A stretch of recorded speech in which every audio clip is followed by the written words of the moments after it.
Under the Skin is a 2013 film starring Scarlett Johansson as the inhuman agent of an unknown power. It is quite a peculiar film that defies classification. Is it horror? Is it sci-fi? No. Rather, this film is a sociological test at its heart. You see, Johansson's unnamed woman is a living lure, a siren. She roams Scotland in a van, searching for men with no personal connections to lure to their deaths in a Lovecraftian nightmare fate. Testosterone is the great villain of this film.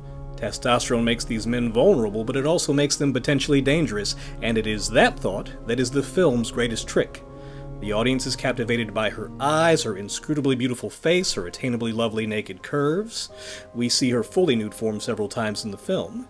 Johansson enthralls us and makes us sympathize with her character on her journey of self-actualization of an identity.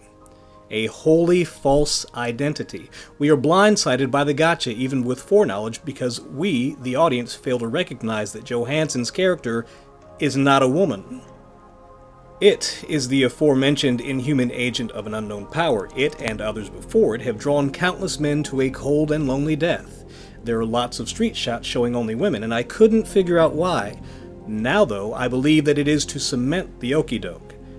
These are real people. This is what real people look like and how real people behave. But you don't want to see real people. You want to see the siren, not a person, rather an objectified idea of womanhood to satisfy the loneliness. Loneliness features heavily in this film. The loneliness of some of its victims is nearly on par with the intensity of their intuition-killing libidos. That loneliness imprints. It is hinted that this may have happened to the it that came before as well. This is the impetus for our siren to go off mission, giving us the film's central tension, with its motorcycle-riding handler purposely roaming the Scottish countryside attempting to retrieve the siren. The feel of this movie is unique. The director, Jonathan Glazer, has created an homage to the 1970s style of filmmaking with the way the camera moves, its long shots, the palette, the music, the sound effects, and some strikingly retro visual effects.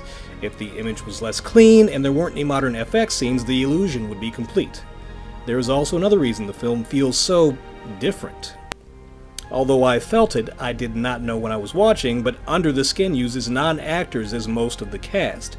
And strikingly, just as Johansson herself, most of these non-actors appear fully nude, sporting full-on erections. One especially brave actor shares his full, genuine vulnerability in a way that I would only trust an actress as coolly disaffected as Johansson to handle appropriately. That interaction is a hell of a thing. I liked this movie. I liked it a lot. Cinematic loneliness speaks to me. Scarlett Johansson playing an emotionally guarded wall with pretty eyes speaks to me.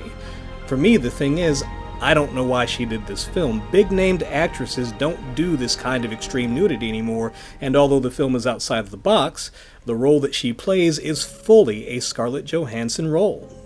It's a lot of risk with little to gain. Regardless, I'm glad she did it. Under the Skin is currently on Netflix. It deserves to be seen, and it deserves to be discussed. My handle is Jonathan Blade.